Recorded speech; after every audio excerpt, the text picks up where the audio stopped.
You're watching Mirror 7 News. Stay informed, stay ahead for more news.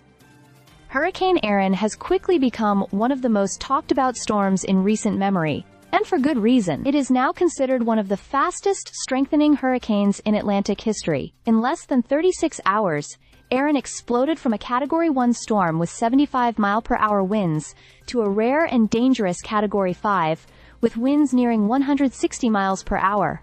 That kind of intensification is not only impressive but also alarming, and experts say it's a sign of how warmer oceans are fueling stronger storms in a shorter period of time. As of late Sunday, Erin had settled back to a strong Category 3 with winds around 125 miles per hour. The storm was positioned just over 300 miles northwest of Puerto Rico, spreading tropical storm-force winds across an area nearly 200 miles wide. The system is expected to continue growing in size as it shifts northward into the Atlantic, creating rough seas and dangerous surf conditions even far from its center. While Erin is not projected to make landfall in the continental U.S., its effects will absolutely be felt. Forecasters are warning that rip currents will develop along the East Coast starting Monday, especially across southern beaches, with the threat spreading north later in the week. This is not something to underestimate.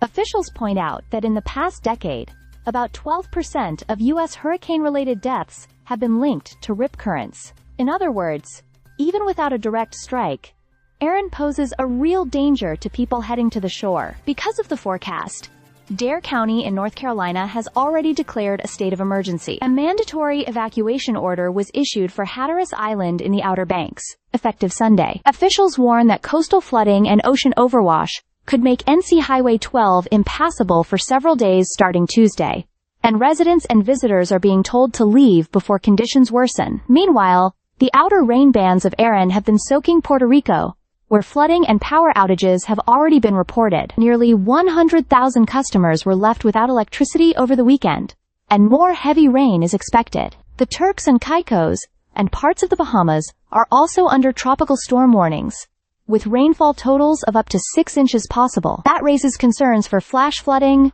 mudslides, and other hazards in those areas. What makes Erin stand out even more is how early in the season such a powerful storm has developed. Typically, the strongest hurricanes appear later in September or October, but warming waters have been providing extra fuel. Erin is the first major hurricane of 2025, and it's the fourth year in a row that the Atlantic has produced a Category 5 storm. Meteorologists say this trend is another clear signal of how climate change is influencing weather patterns.